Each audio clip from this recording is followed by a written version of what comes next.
dellu si un milieu de terrain. loolu nag su ma ko waxee. sama xel dafay dem ci Pape Alassane Gueye. man j'aime pas critiquer les joueurs man j'aime pas faire des critiques sur un joueur. mais ci rencontre bii nii sur les replis défensifs parce que la RDC dañu nekkoon dans une projection très rapide et par moment da ngay gis ne que ils étaient à un bloc bas. mais ni que dañ doon aspirer équipe bi waaye tamit par moment da ngay gis ne que dañ doon exercer un pressing un bloc médian. mais Pape Alassane Gueye ci match bi je l'ai senti très lourd. parce que même suñu attaquants yi ñoom ñoo ko doon njëkk def certains replis ñoom ñoo ko doon njëkk a accéder ci yenn zones yi beneen analyse bi tamit mooy gis naa ne que Pape Alassane Gueye ci match yi nga xamante ne mujjee na ko jouer avec l'équipe deuxième mi-temps bi si la si gën a nekk est-ce que tey jii nii mi ngi teel a dugg ci biir match yi Pape Alassane Gueye match yi nga xamante ne Sénégal joué na ko récemment dama sentir beaucoup dans la deuxième mi-temps bi ñuy joué contre la Mauritanie bi ñuy joué contre équipe bi nga xamante ne moom mooy le Brésil waaye bërki démb bi tamit contre la RDC j'ai fait ce même constat. attention le Sénégal ñi ngi constater des failles défensives. surtout. et face à certaines équipes du Maghreb il y a des erreurs qui ne se pardonnent pas. jamais. est-ce que aujourd'hui Sénégal répondant bi nga xamante ne indi na ko face à la RDC suñ ko mënewee am na cette capacité dem jëliwaat beneen équipe rapidement. parce que nag équipe su la mënewee ci yenn zones yi. il faut impérativement ci minutes yu ci topp nga égaliser. parce que soo ko defulee il peut y avoir quelques problèmes. laataa mu may ñëw sur les substitutions su ma ko waxee mooy les changements de Pape Bouna Thiaw. les failles défensives Yaya ban analyse nga ñuy indil foofu. les failles défensives Mamour. mooy repli bi nga xamante ne moom la Sénégal di football. dañ doon wax ñaxate mais boobu les rencontres contre la RDC gis nañ ni que def na progression évolué na bu baax ci boobule wàll. lu ñu doon xaar ci Crépin def na ko. mais retard bi nga souligné par rapport ak repli bi loolu moo des moo tax RDC Congo mën a dugal. mais Mamour da ngay constater que ni que Sadio day dellu da ngay constater que Iliman Ndiaye day dellu mais pourquoi pas doo retrouver Pape Alassane Gueye à ce niveau. c'est parce que bal bi day gaaw mooy bal bi bu gaawee Pape Alassane Gueye pour mu mën a dellu day am ay difficultés. Gana était trop seul au niveau du milieu de terrain. dafa wéet Gana à 36 ans mooy couverture am na yi nga liggéey boo xamante xamante ne ne moom rek mënu ko def c'est impossible. donc du coup. bu ñu gisee nu ni mel ñu jàpp ni que Pape Alassane Gueye c'est pas un joueur bi nga xamante ne mën nañ xëy teg ko ci banc bi. mais ñu bañ a jël risque Mamour. ñu revenir ci ñu système bi nga xamante ne mooy avec les 3 milieux de terrain. d'accord lii analyse première mi-temps bi la.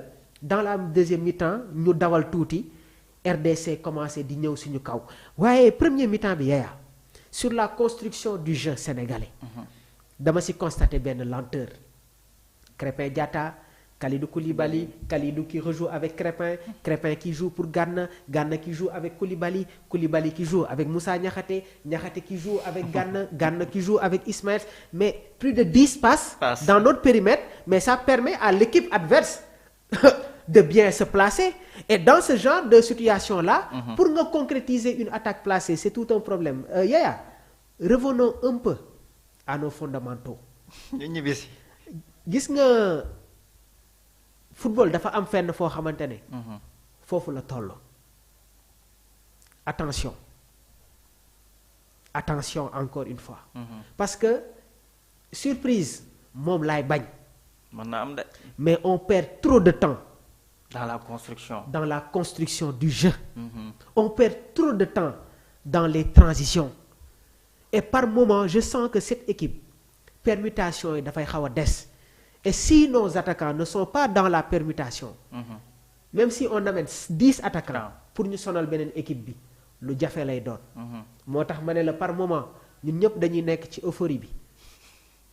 dañu xaw a dal tuuti jàngat. parce que le match contre la RDC pour man c'est une défaite. En toute sincérité man match bu ñu joué contre la RDC pour man c'est une défaite parce que nag ñun ñëpp xaaroon nañu leneen. et c'était le grand test nag parce que il y a eu une opposition nette. et dañu gis ne que l'entraîneur de la RDC indil nañu un répondant tactique bu leer nañ parce que bi ñu demee dans la deuxième mi-temps li mu indi wute na ak li nga xamante ne moom la ñu proposé dans la première mi-temps. Dans la deuxième, la RDC qui prend les devants, le changement de Pape Bouna Thiaw rapidement qui sort Ismaïla Sarr dugal ki nga xamante ne moom mooy Ibrahima Mbaye. laataa ñuy dugg ci Coupe d'Afrique des Nations bi dama ne woon ne que Ismaïla ne doit pas démarrer les rencontres. parce que blessure am bii nii. wéragul à 100%.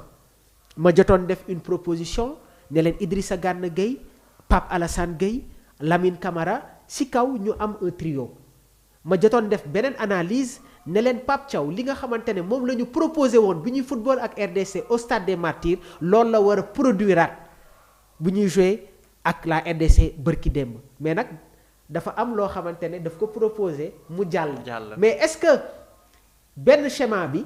war nga ko proposer ak yenn équipe yi parce que match yi bokkul et les contextes sont un peu différents le changement de Pape Bouna Thiaw l'entrée de Ibrahima Mbaye qui change la rencontre les prestations de Ismaïla Sarr est-ce que carrément le joueur est à 100% Yaya. non le joueur n'est pas à 100% parce que Ismaïla Sarr dafa revenir de blessure noonu laa ko mën a waxee blessure la jógee nekkul en forme à 100%.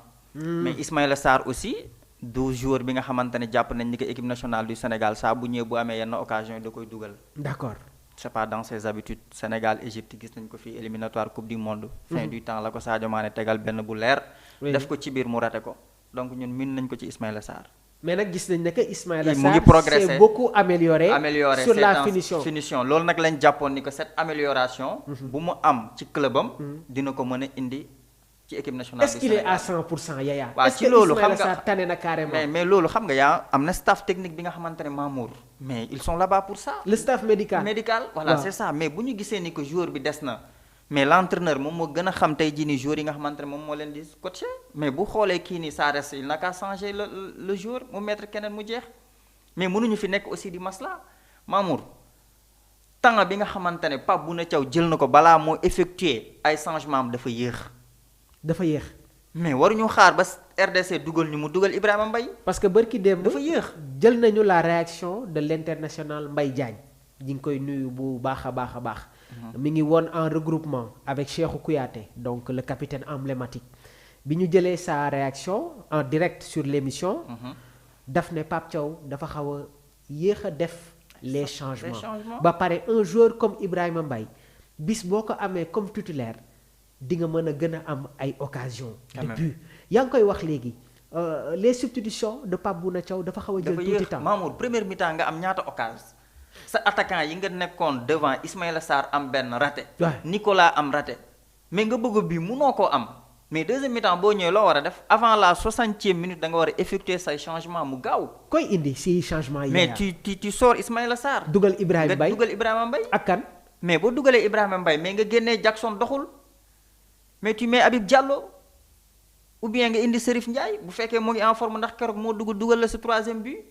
mais dafa xaar seetaan te loolu dañ ko doon tàmm ci jamonoy Aliou Cissé bu ñu indiwaatal loolu gis nga changement day gaaw Coupe d'Afrique nga nekkoo fi di maslaa di xool kii la kële mooy dem doxul tu change directement am na équipe yi nga xamante ne première mi-temps bu doxul dañ gis ay entraîneur jël seen ay décision ci football foofu la toll. Mamour gisul première mi-temps lan moo tax may xaar muy dem deuxième mi-temps pour quelle raison fan laa ko teg footballistiquement. jëlal exemple ci keneen Yaya.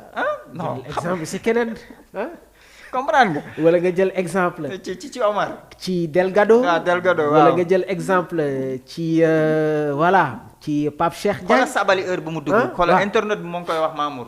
Cheikh Tidiane Sabali nga am benn joker bu mel ni moom. mais par contre je n'étais pas d'accord. xoolal nga dugal Sabali xoolal nga dugal Sabali. waaw tu mets Ibrahima Mbaye. waaw tu mets Sadio Mané. ñaata ailier nga amoon. parce que foofu amoon na risque. parce que constat bi ma doon def mooy Sénégal dafa perdoon milieu de terrain bi la RDC sooy xool ñi ngi doon procéder à des comptes très rapides parce que sentiroon nañ ne que Gana moment boobu jeexaloon na il y avait que Lamine Camara. rentré en cours de jeu. xamagul exactement l'atmosphère qu'il y a sur la pelouse.